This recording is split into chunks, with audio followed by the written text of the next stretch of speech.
ओम नमः शिवाय। भगवान भोलेनाथ की कृपा आप सभी पर सदा बनी रहे। धर्म कर्म जीवन में आप सभी का स्वागत है। आज हम बात करेंगे महाशिवरात्रि के बारे में। महाशिवरात्रि क्यों मनाई जाती है और महाशिवरात्रि का क्या महत्व है। महाशिवरात्रि से जुड़ी सभी धार्मिक एवं पौराणिक कथाओं के बारे में हम जानेंगे। तो चलिए हम जानते हैं महाशिवरात्रि के बारे में। लेकिन उससे पहले अगर आप चैनल पर नए हैं और अभी तक आपने चैनल को सब्सक्राइब नहीं किया है तो चैनल को सब्सक्राइब करें और नोटिफिकेशन बेल को भी जरूर दबाएं ताकि इस तरह की सभी व्रत, त्योहार और कथाओं के बारे में जानकारी आपके पास पहुंचे सबसे पहले। तो चलिए शुरू करते हैं महाशिवरात्रि के बारे में। हिंदू पंचांग के अनुसार हर एक माह के कृष्ण पक्ष की चतुर्दशी तिथि को मासिक शिवरात्रि का व्रत और पूजा साधना की जाती है, लेकिन फाल्गुन माह की चतुर्दशी तिथि को महाशिवरात्रि के रूप में मनाया जाता है। धार्मिक मान्यताओं के अनुसार महाशिवरात्रि के ही दिन मध्य रात्रि में यानी आधी रात में भगवान शिव लिंग के रूप में प्रकट हुए थे।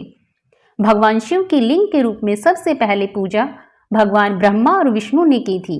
कहते हैं इसीलिए इस दिन से महाशिवरात्रि का पर्व धूमधाम से मनाया जाने लगा।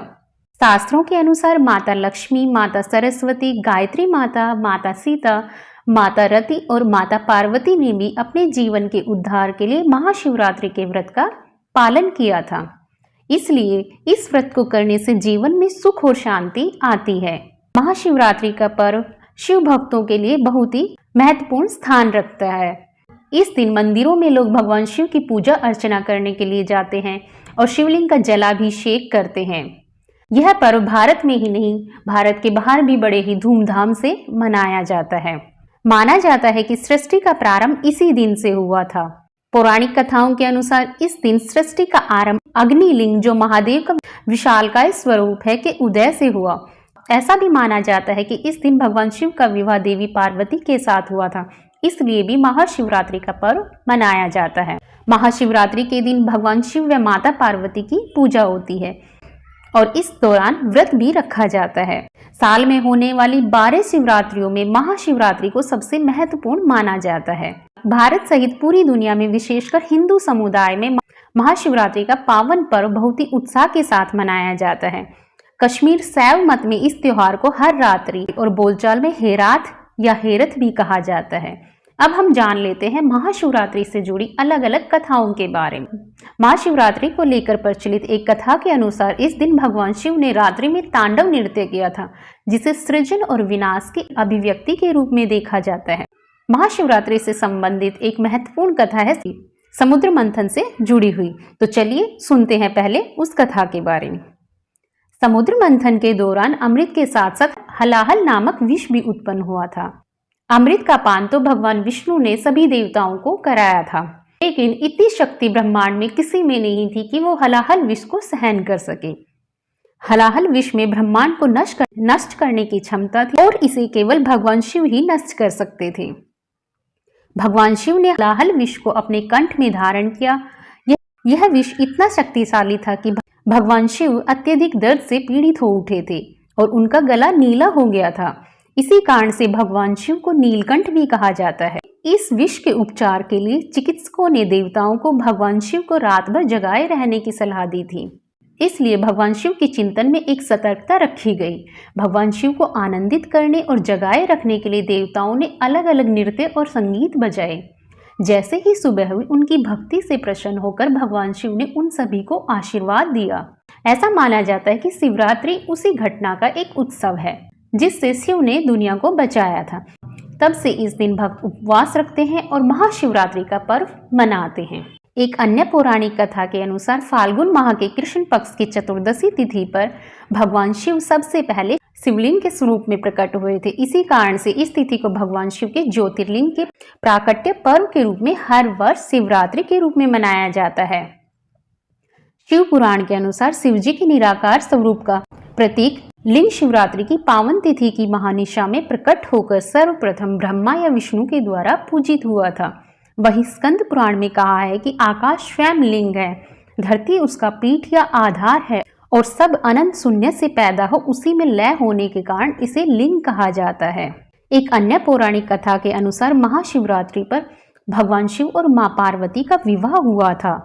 फाल्गुन चतुर्दशी तिथि पर भगवान शिव ने वैराग्य छोड़कर देवी पार्वती संग विवाह करके गृहस्थ जीवन में प्रवेश किया था।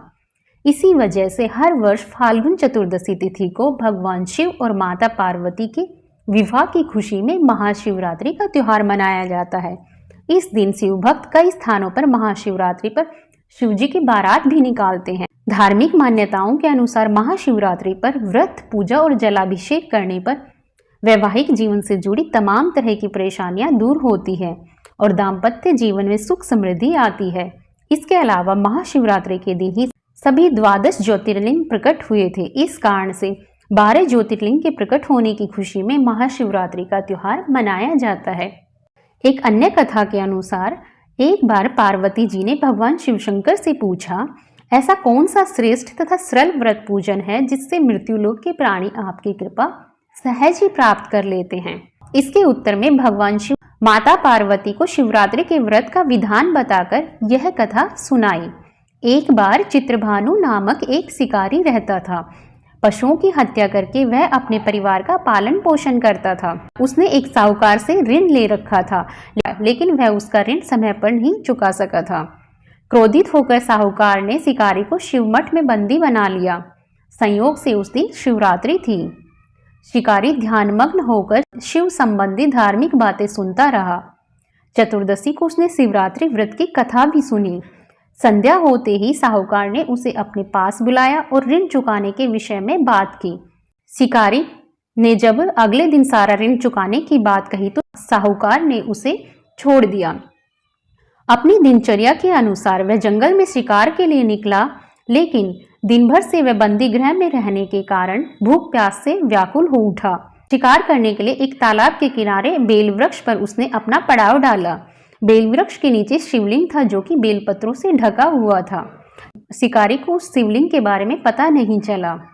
पड़ाव बनाते समय उसने जो टहनियां तोड़ी वे संयोग से शिवलिंग पर गिर गई। इस प्रकार दिन भर भूखे प्यासे शिकारी का व्रत भी हो गया और शिवलिंग पर बेलपत्र भी चढ़ गए। एक पहर रात्रि बीत जाने पर एक गर्भिणी मृगी तालाब पर पानी पीने के लिए पहुंची।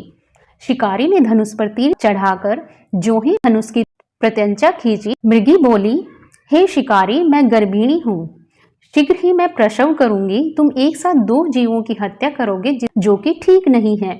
मैं बच्चे को जन्म देकर शीघ्र ही तुम्हारे समक्ष प्रस्तुत हो जाऊंगी, तब तुम मुझे मार लेना। शिकारी ने प्रत्यंचा ढीली कर दी और मृगी जंगली झाड़ियों में चली गई। कुछ ही देर बाद एक और मृगी उधर से निकली। शिकारी की प्रसन्नता का ठिकाना न रहा। पास आने पर उसने धनुष पर बाण चढ़ाया। तब उसे देख मृगी ने बहुत ही विनम्रता पूर्वक उससे आग्रह किया, हे पारधी, मैं थोड़ी देर पहले ऋतु से निवृत्त हुई हूँ, कामातुर गृहिणी हूँ। मैं अपने प्रिय की खोज में भटक रही हूँ। मैं अपने पति से शीघ्र ही मिलकर तुम्हारे पास आ जाऊंगी। शिकारी ने उसे भी जाने दिया। 2 बार शिकार को खोकर वह बहुत ही चिंतित हो गया। रात्रि का आखिरी पहर बीत रहा था। तभी एक अन्य मृगी अपने बच्चों के साथ उधर से निकली।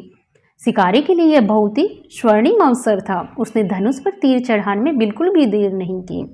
वह तीर छोड़ने ही वाला था कि मृगी बोली, हे पारदी, मैं इन बच्चों को इनके पिता के हवाले करके तुम्हारे पास लौट आऊंगी। इस पर वह शिकारी हंसा और बोला, सामने आए शिकार को मैं कैसे छोड़ दूं? मैं इतना मूर्ख नहीं हूँ। इससे पहले मैं 2 बार अपना शिकार खो चुका हूँ। मेरे बच्चे भूख प्यास से तड़प रहे होंगे। उत्तर में मृगी ने कहा, जैसे तुम्हें अपने बच्चों की ममता सता रही है, ठीक वैसे ही मुझे भी अपने बच्चों की फिक्र है। इसलिए सिर्फ बच्चों के नाम पर मैं थोड़ी देर के लिए जीवन दान मांग रही हूँ। हे पारधी, मेरा विश्वास कर, मैं इन्हें इनके पिता के पास छोड़कर तुरंत लौटने की प्रतिज्ञा करती हूँ। मृगी का दीन स्वर सुनकर शिकारी को उस पर दया आ गई। उसने उस मृगी को भी जाने दिया। शिकार के अभाव में बेल वृक्ष पर बैठा शिकारी बेलपत्र तोड़ तोड़कर नीचे फेंकता जा रहा था। पौ फटने को हुई तो एक हस्तपुष्ट मृग उसी रास्ते पर आया।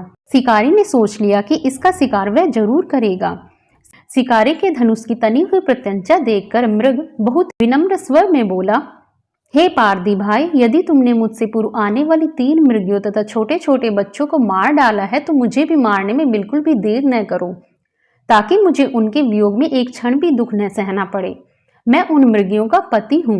यदि तुमने उन्हें जीवन दान दिया है तो मुझे भी कुछ क्षण का जीवन देने की कृपा करो। मैं उनसे मिलकर तुम्हारे समक्ष उपस्थित हो जाऊंगा।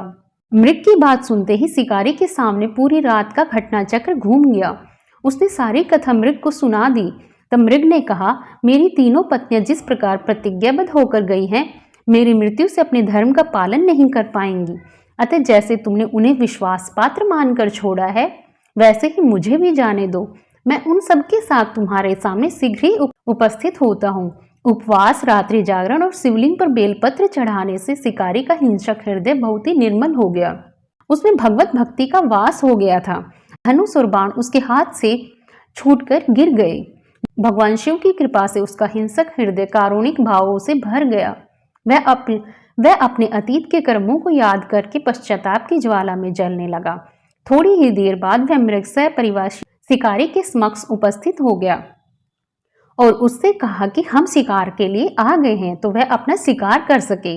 किंतु जंगली पशुओं की ऐसी सत्यता, सात्विकता और सामूहिक प्रेम भावना देख शिकारी को बहुत ग्लानि हुई। उसके नेत्रों से आंसुओं की झड़ी लग गई। अब मृग परिवार को न मारकर शिकारी ने अपने कठोर हृदय को जीव हिंसा से हटा सदा के लिए ही कोमल एवं दयालु हृदय बना लिया। देवलोक से समस्त देव समाज भी इस घटना को देख रहे थे। ऐसी घटना होते देख देवी देवताओं ने पुष्प वर्षा की। तब शिकारी और मृग परिवार दोनों ही मोक्ष को प्राप्त हुए। तो यह थी महाशिवरात्रि से जुड़ी हुई धार्मिक एवं पौराणिक कथाएं। आपको ये कथाएं कैसी लगी, कमेंट बॉक्स में कमेंट करके जरूर बताइएगा।